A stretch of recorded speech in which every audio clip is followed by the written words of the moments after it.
My name is John Policcio. I'm the head of product marketing for Bose Automotive Systems, and I had the opportunity to meet a few of you before this demonstration or before this presentation started down in the garage. I've got a concept car down there that we'd love to have you take a listen to after this is over. I'm here to talk a little bit about the Atmos experience in vehicles. So as you heard Chris say, we've talked a little bit about the creation of music now. You've got to hear some amazing examples in this room of what music can sound like when it's recorded and mixed and played back in Atmos.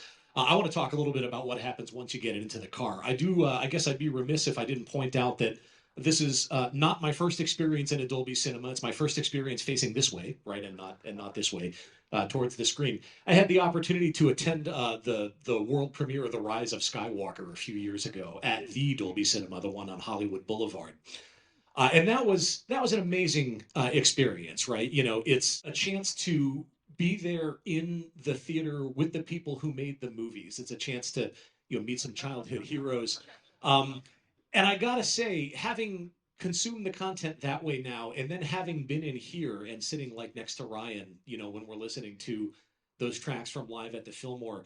And being in the same row as Mike when we're playing back the music that I hear like on the radio all the time. I have two teenage daughters, Mike, so we listen to this stuff a lot. So thank you, for the work that you're doing. And I got to tell you, now that I've done this a couple of times, I don't want to consume content any other way. I want to be in a world-class facility. I want to be with the people who are actually developing the content, so we can ask questions and just all enjoy it together. It's amazing.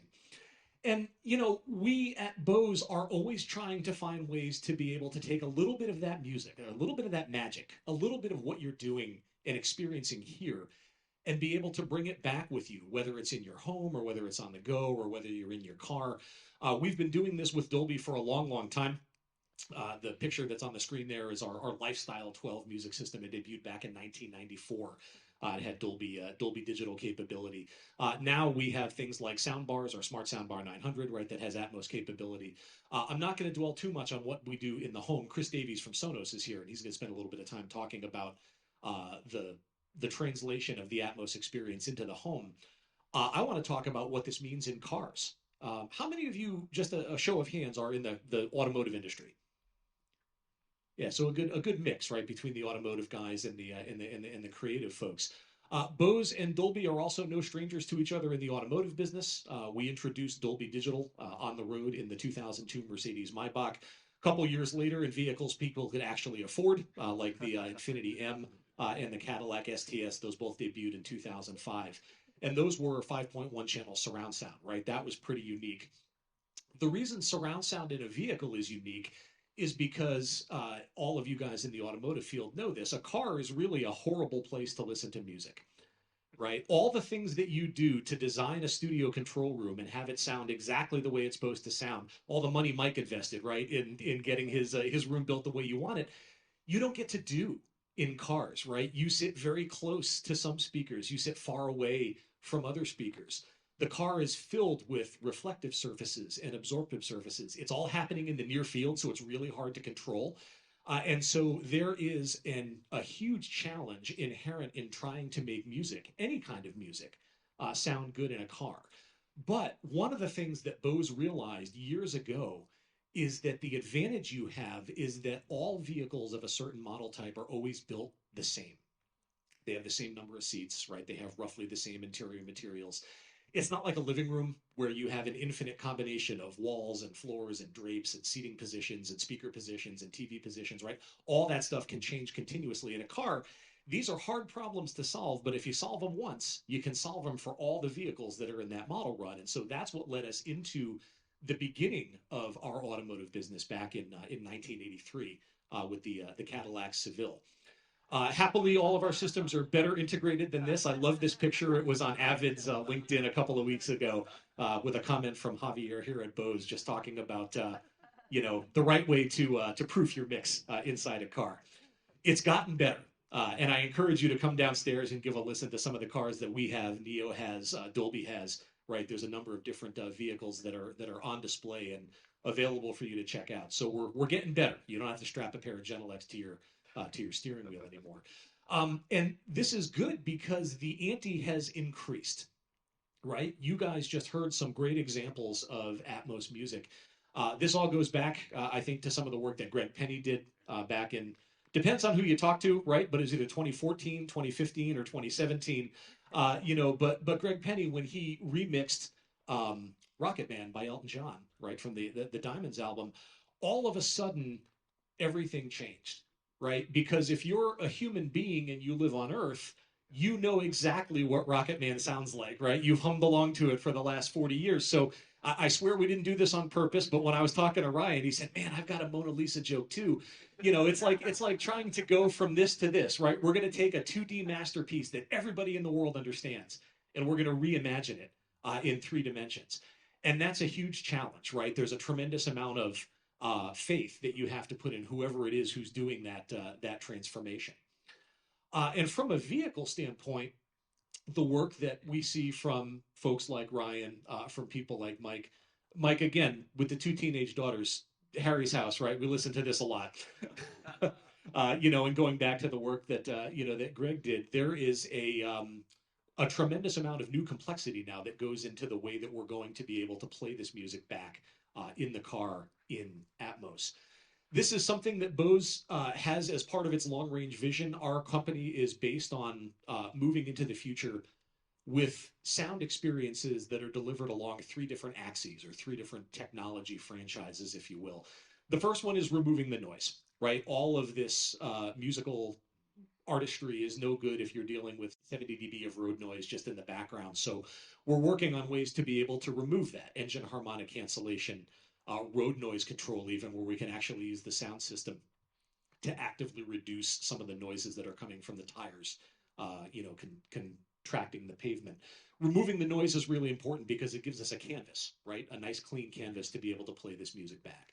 Another big one for us is the ability for people to hear what they want when they want. In a car, this is super important because we're starting to think of the car now as not just one space that happens to include 4 seats. It's actually a number of contiguous spaces.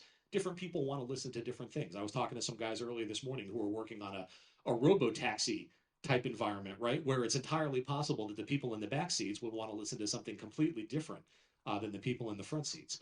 So we do some work with what we call seat-centric listening experiences that support our ability to do that. And then, of course, most important and germane to this discussion is the delivery of immersive music, right? And I think as we just heard, as we listen to some of those tracks, it doesn't get any better, right, from immersive music standpoint than well-mixed Atmos music being played back in a well-tuned Atmos facility.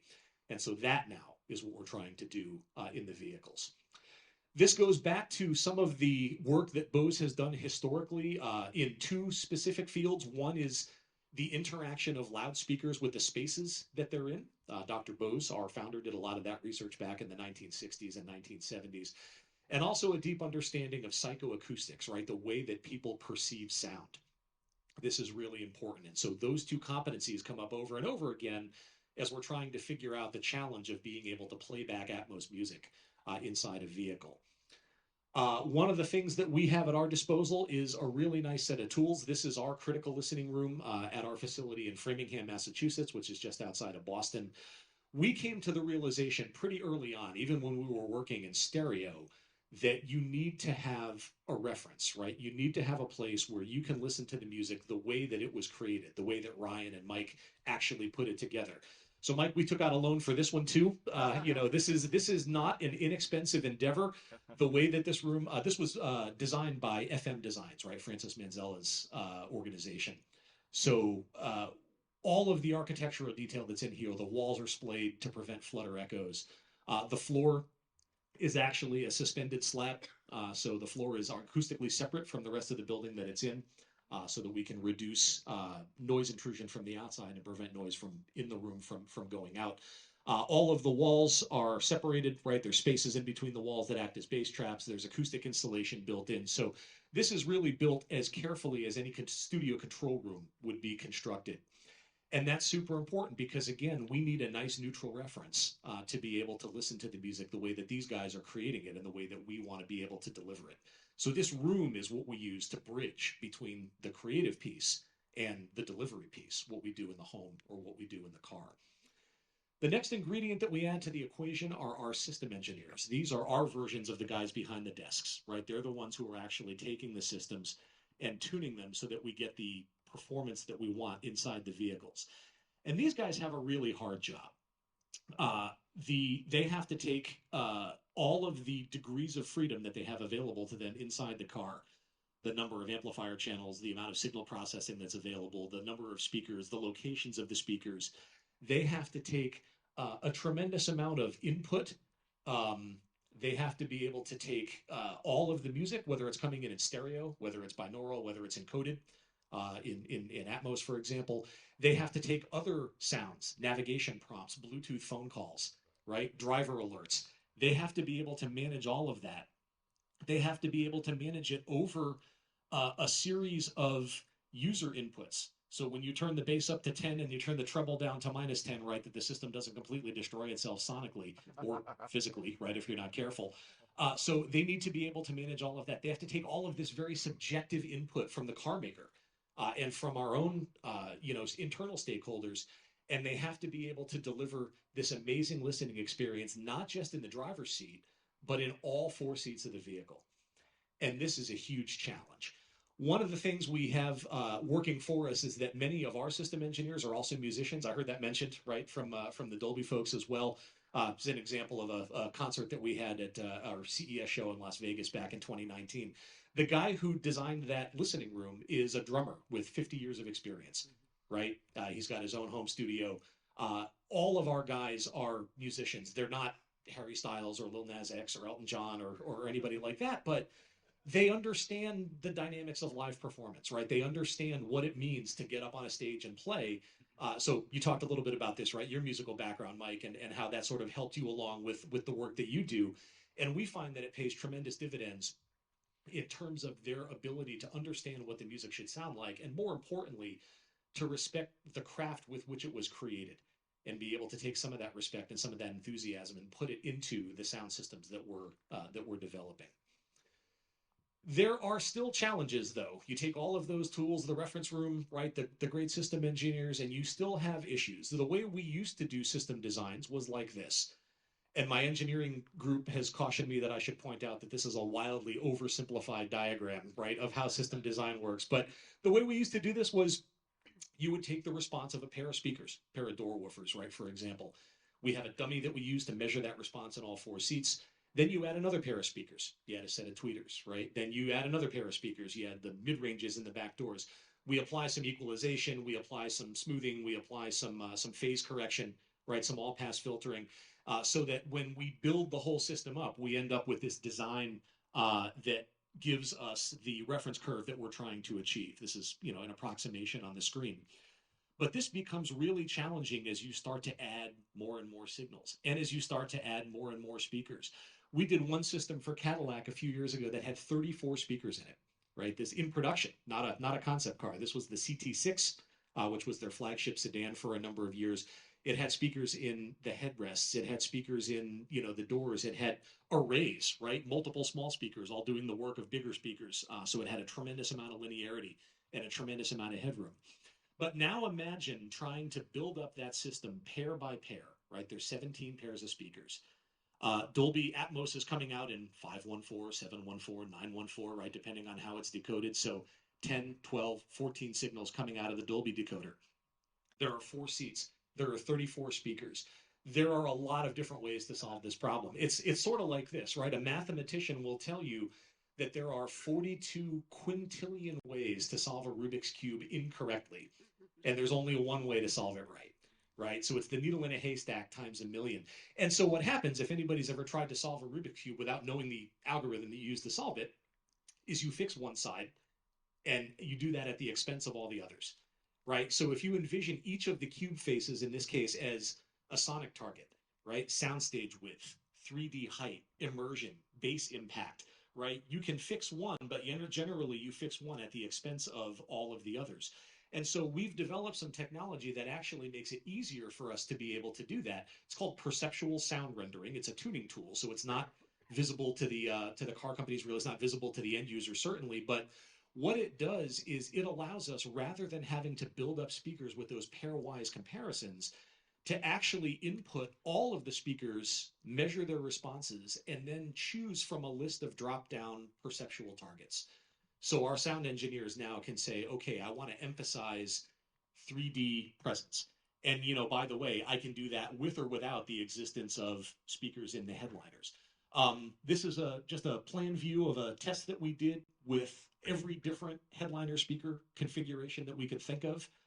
There are some locations in here that sound very, very good, and there are some locations that sound very, very bad, and I'm not allowed to tell you which. But, like real estate, location, location, location, right? It's really important. But what we found out is that with perceptual sound rendering, we can actually be able to emphasize things like 3D presence, right, and elevation, and the precise placement of signals in this sort of hemispheric, imaginary dome that surrounds each seat. And we can do it with or without the availability of speakers in the headliners, right? So these can be virtual or they can be real, depending on the packaging constraints and the cost constraints that you have inside each of those cars. So all of those tools together, right? The perceptual sound rendering, the ability to understand the locations and the contributions of all these speakers, the expertise of the system engineers is all coming together to be able to deliver experiences like the one that you'll hear if you come with us down to the garage in a few minutes and listen to our car. And this is hugely important, right? Because I think at the end of the day, we owe this to Ryan, we owe this to Mike, we owe this to the artists who have spent all of this time and all of this effort building the music exactly the way that they want it to be. We need to be able to own that last 3 feet, right, from the speakers to your ears, and make sure that we're carrying the ball across the finish line. So, someone had made this reference when we talked about the track that Ryan played a little while ago, right? There's only one way to make Live at the Fillmore sound any more realistic, right, than what we're able to do now, and that's to actually go there yourself, right, and give it a listen. So we are very excited about what we're doing. We are honored to have a place in this ecosystem together with all of the other folks who are presenting today. And I look forward to the opportunity to give you guys some demonstrations in our vehicle a little later today. So, John Policio from Bose, thank you all very much, and I appreciate your time.